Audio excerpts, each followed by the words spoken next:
Aqui no Brasil também existe uma rede bastante grande de pessoas que se interessou pelo tema por um motivo ou por outro, e a gente acabou fazendo essa rede de contatos e desenvolvendo aí uma forma de tratamento que hoje ela é abraçada em vários lugares do mundo. Qual era o principal ponto assim, que estava errado e vocês perceberam que devia ter sido feito diferente? Petri, uma coisa que assim, eu vou colocar para a galera entender, né, de uma forma bem clara.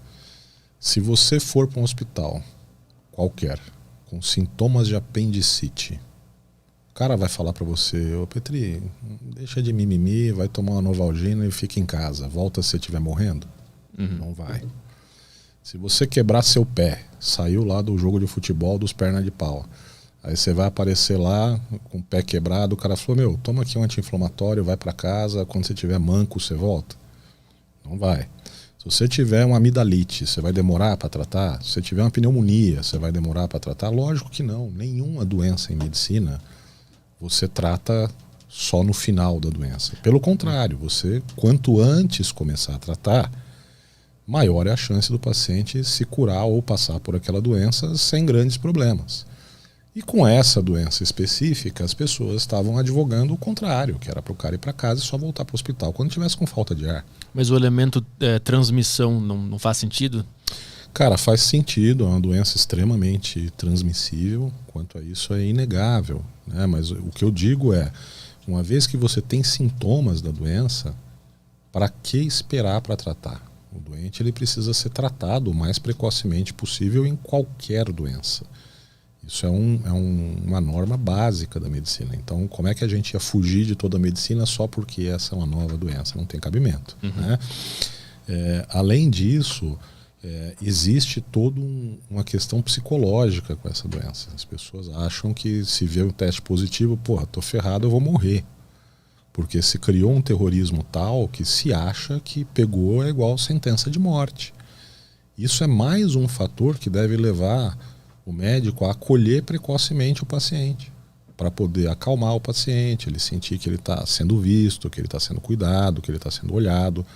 Isso é totalmente diferente de você virar para o cara e falar: vai para casa aí, a hora que você tiver já roxinho, você volta para cá, não tem cabimento. Quando tiver falta de ar, aí tu nos procura aqui. É o que eu chamo do protocolo morra em casa, né? então, mas aí o outro argumento é de que não existe tratamento e não tem o que fazer.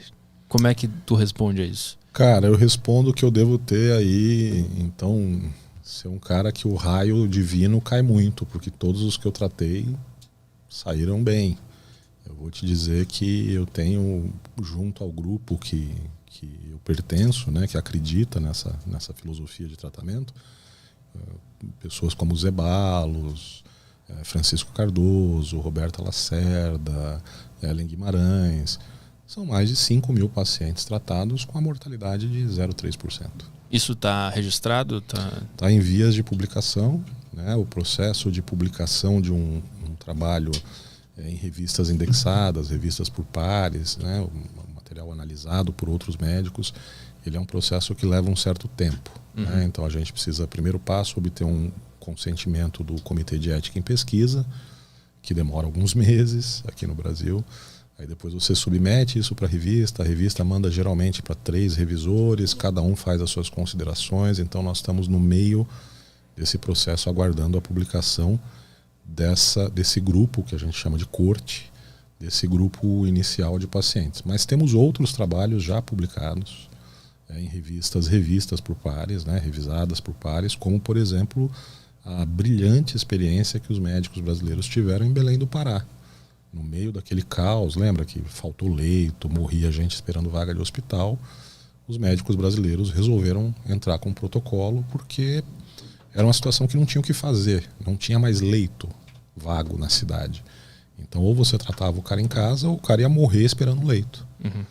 E aí, qual não foi a surpresa? Que quando começou a tratar as pessoas em casa, não só elas não morriam, como saíam mais cedo da sintomatologia da doença. E esse foi o grande kick-off, foi o grande start que levou a gente a pensar: bom, mas se a gente tratou o cara em casa, o cara ficou bem, e se a gente começar a tratar antes até? E aí, isso deu início a toda essa história.